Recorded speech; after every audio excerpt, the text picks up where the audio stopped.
Assalamualaikum warahmatullahi wabarakatuh. Jumpa saya lagi di AWY Agro Channel, salah satu channel pertanian. Dan saya masih mendoakan semoga sahabat petani yang nonton channel ini selalu dalam keadaan sehat, tanamannya tumbuh subur, dan insya Allah nanti hasilnya melimpah. Amin, amin, ya robbal alamin. Sahabat petani di Indonesia, kali ini saya akan mau membahas masalah tanaman kelapa sawit.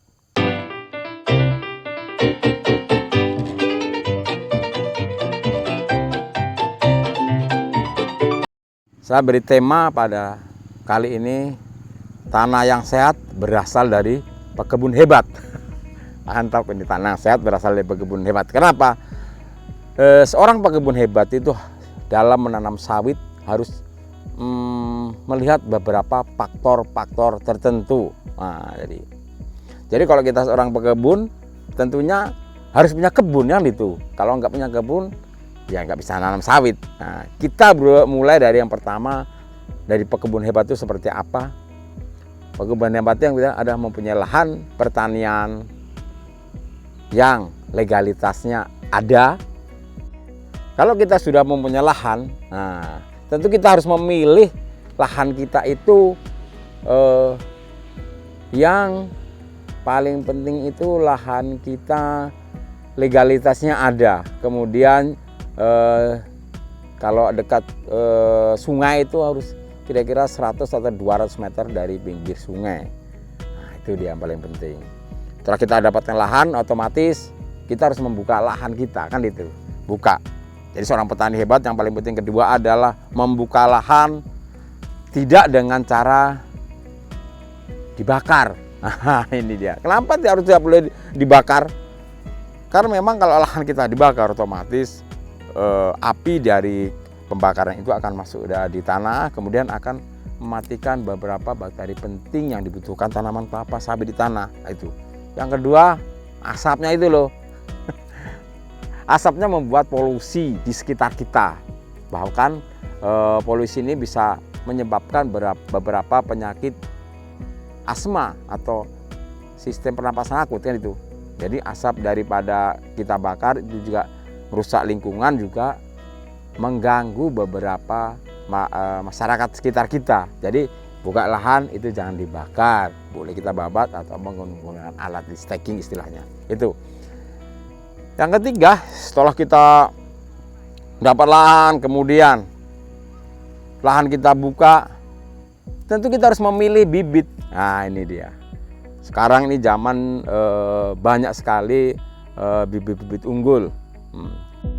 Untuk mendapatkan hasil yang maksimal kelapa sawit yang kita tanam, nah, tentu salah satu faktor yang paling berpengaruh adalah bibit yang kita tanam, sahabat petani di Indonesia. Nah, kalau yang kita ambil ada dari PPKS atau Pusat Penelitian Kelapa Sawit Indonesia, itu ada, kita lihat ada varietas seperti Dampi, kemudian Apros, Simalungun, PPKS 540, yang Ambi, PPKS 718, ataupun PPKS 239. Kemudian ada salah satu varietas yaitu Langkat. Nah, ini dia. Ini tergantung kondisi lahan yang akan kita tanam. Kemudian kecambahnya kita beli, otomatis kita melakukan persemaian atau pembibitan. Kita mengenal ada pembibitan satu tahap atau dua tahap. Kalau kita menanam lahan yang luas atau bibit kita banyak, kita harus dua tahap. Kalau satu tahap itu langsung ke polybag besar, kecambah polybag besar. Tapi kalau dua tahap melalui pre-nursery, polybag kecil, kemudian setelah 3 bulan baru kita pindahkan ke main nursery, pembibitan utama. Nah, setelah 10 atau 12 bulan, lahan kita udah selesai, udah bagus, kemudian kita tanam. Nah, ini dia. Lakukan penanaman dengan benar, dengan ukuran lubang yang tepat, dengan pemberian pupuk dasar yang dibutuhkan tanaman. Nah, yang bisa kita sama-sama tahu bahwasanya Kalau kita menanam kelapa sawit ataupun tanaman apa saja, tentu akar yang perlu kita rangsang. Nah, makanya kalau kita nanam dikasih lubang tanam ini ada unsur hara, fosfat atau fosfor, ada triple super fosfat, TSP, ada rock fosfat dan lain-lain. Nah, itu di pupuk dasar.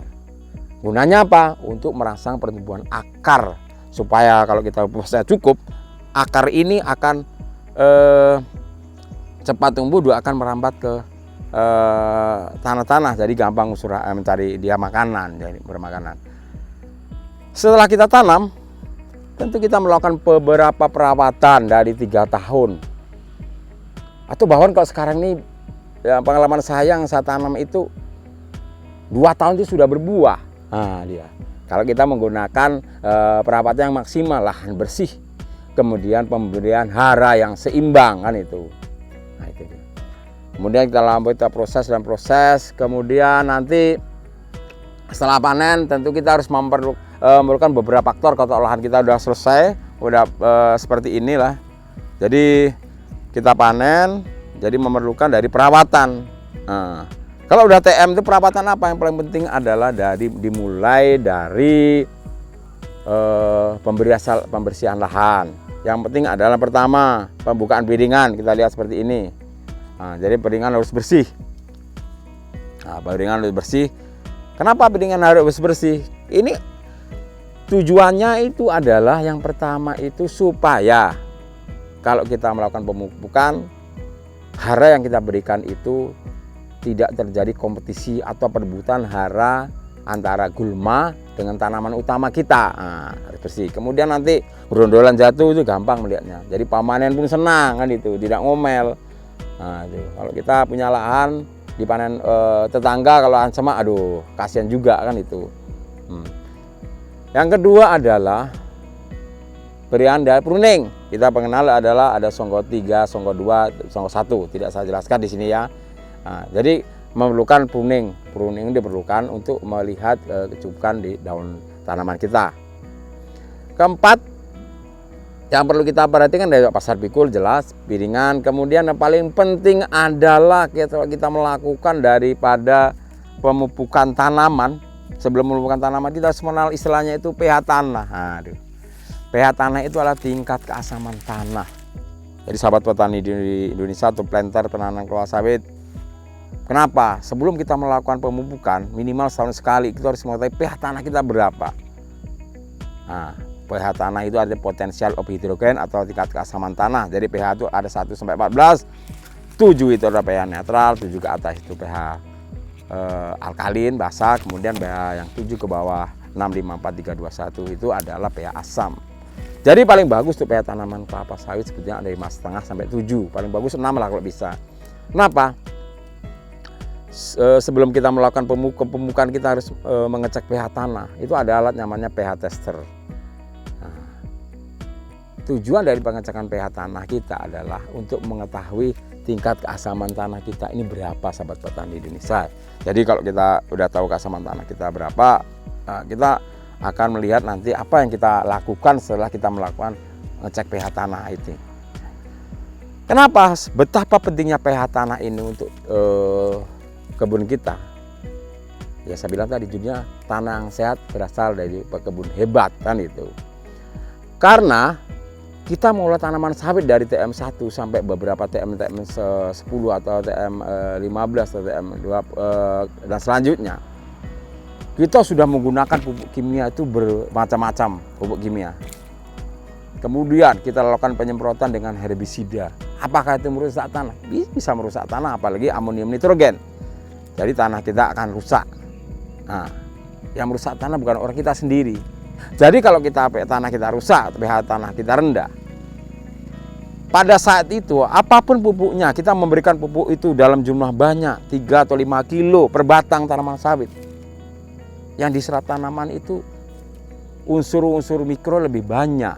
Sementara unsur mikro itu adalah unsur yang dibutuhkan dalam jumlah sedikit. Nah, sementara beberapa unsur NPK dan lain-lain seperti fosfat akan terikat di tanah.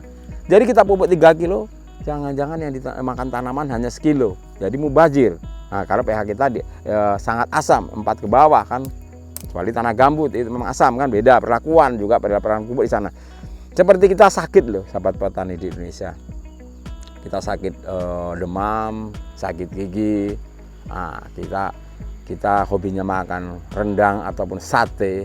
Tapi kalau keadaan kita sakit, nah, kita kasih 2 piring, 3 piring, otomatis nggak kita makan sahabat petani Indonesia.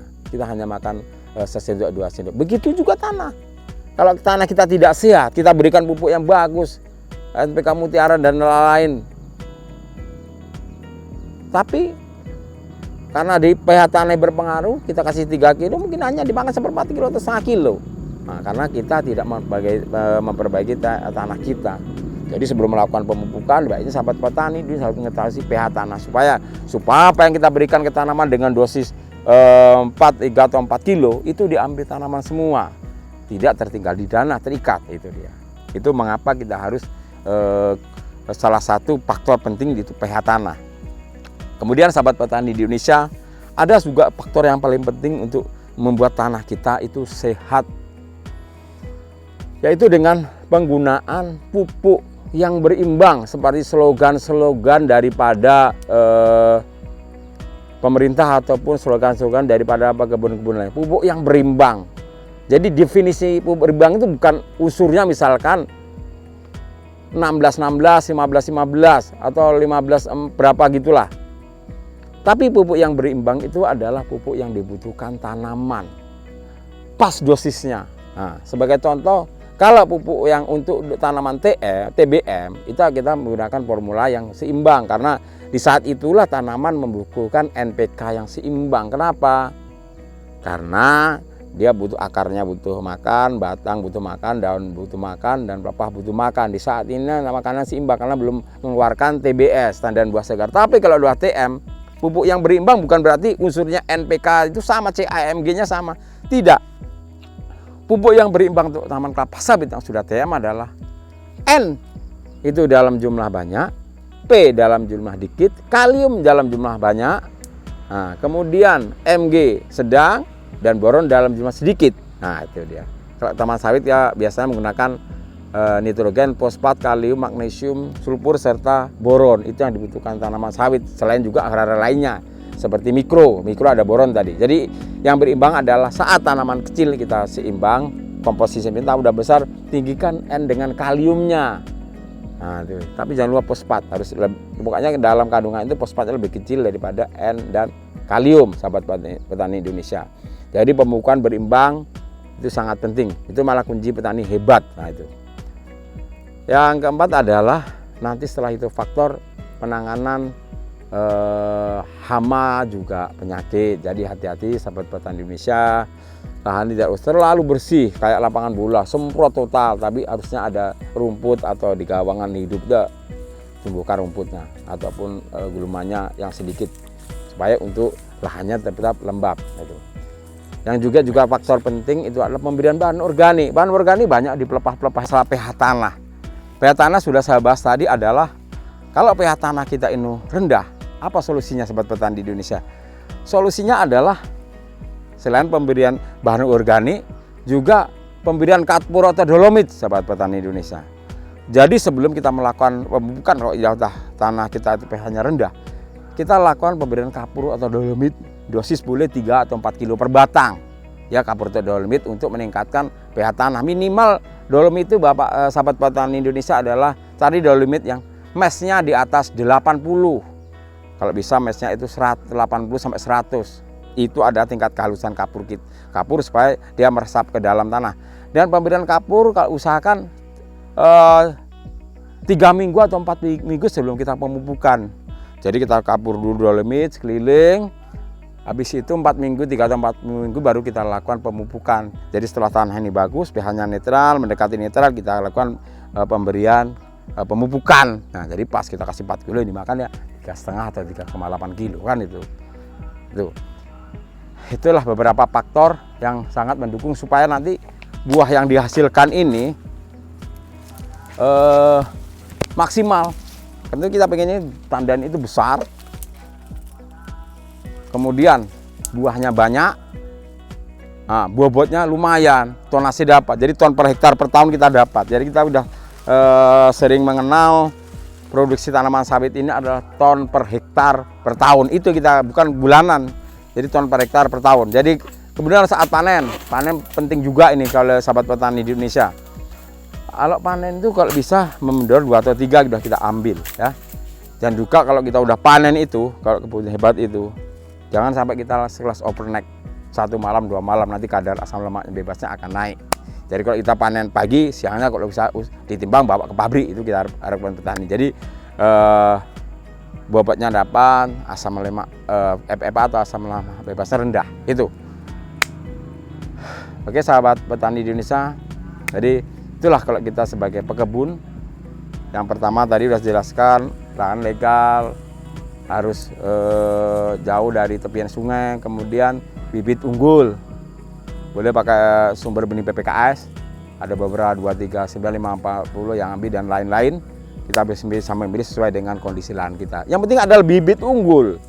Kalau bibit unggul yang kita dapatkan, mudah-mudahan nanti hasil panen kita maksimal asal melakukan perawatan sesuai standar operasional prosedur itu sahabat petani di Indonesia. Sahabat petani Indonesia, mungkin itu yang dapat saya informasikan tentang bagaimana sih kita harus menjadi pekebun hebat. Nah itu. Nah, menjadi pekebun hebat seperti apa? Saya masih mendoakan semoga sahabat petani yang Indonesia menonton channel ABI Agro Channel ini selalu dalam keadaan sehat dan tanamannya tumbuh subur dan hasilnya melimpah. Jangan lupa like dan subscribe channel ini supaya sahabat petani di Indonesia tidak ketinggalan informasi edukasi pertanian selanjutnya. Ayo majukan pertanian Indonesia. Assalamualaikum warahmatullahi wabarakatuh.